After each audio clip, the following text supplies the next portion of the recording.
Hey guys 3:30 വർക്കെല്ലാം തീർന്ന് ഈ ബസ്സും പിടിച്ച് ഞാനങ്ങോട്ടാ പോകുന്നതെന്നറിയോ? ഇന്ന് അഭിയേട്ടന്റെ വിനയുടെയും ഗുലാബി ഫംഗ്ഷനാണ്. കല്യാണത്തിന് മുമ്പുള്ള ഗുലാബി നിങ്ങളൊക്കെ കണ്ടിട്ടുണ്ടാവും. ഇത് കല്യാണത്തിന് ശേഷമുള്ള ഒരു പ്രത്യേകതരം ഗുലാബി ഫംഗ്ഷനാണ്. എന്തായാലും നമ്മൾ അവിടേക്ക് എത്തി. എന്നിട്ട് നല്ലൊരു എൻട്രി ഒക്കെ കൊടുത്ത് പിന്നെ അവരുടെ കസിൻസിന്റെ കൂടെ ഡാൻസ് ഒക്കെ കളിച്ചു. ഇവരൊക്കെ നല്ല അടിപൊളി ടീംസാണ്.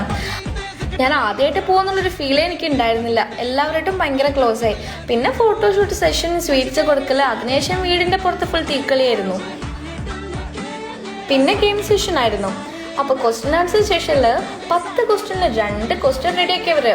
അതിനുശേഷം പിന്നെ ഫാമിലിയുടെ ഗെയിംസ്, പിന്നെ ക്യാമറാമാൻ ഇവർക്ക് പറഞ്ഞു കൊടുക്കുന്നുണ്ട് എങ്ങനെ പോസ് ചെയ്യണമെന്നൊക്കെ. പക്ഷെ എന്തൊക്കെ പറഞ്ഞു കൊടുത്താലും ഉള്ളിൽ നടക്കുന്ന ഗെയിമൊക്കെ കണ്ടിട്ട് ഞാൻ വരുന്നു പറഞ്ഞ് നിൽക്കണ വീണ.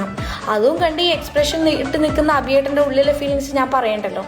പിന്നെ ഒക്കെ റെഡിയായി, ഫോട്ടോ ഒക്കെ എടുത്ത് നമ്മൾ ഫ്രണ്ട്സൊക്കെ ആയിട്ട് കുറച്ച് ചില്ല് ചെയ്ത് അങ്ങനെ ലാസ്റ്റ് ഒരു ഉമ്മയും കൊടുത്ത് പുറത്തെ പരിപാടിയെല്ലാം തീർത്ത്. പിന്നെ ഉള്ളിൽ ഒരേ പൊളിയായിരുന്നു, ഫാമിലിയും എല്ലാവരും കൂടെ ഡാൻസ്. അതോ കഴിഞ്ഞ് ഫുൾ ക്ഷീണിച്ച് നമ്മൾ എടപ്പാള് സെൻട്രലിലുള്ളൊരു ജ്യൂസ് ഷോപ്പിൽ പോയി. അവിടെ എത്തിയപ്പോൾ കണ്ണപ്പനും വിഷ്ണു അമലൊക്കെ വന്നിരിക്കണേ. പിന്നെ എല്ലാവരും കുറേ സംസാരിച്ച് ഫോട്ടോ ഒക്കെ എടുത്ത് അവർ വീട്ടിൽ പോയി.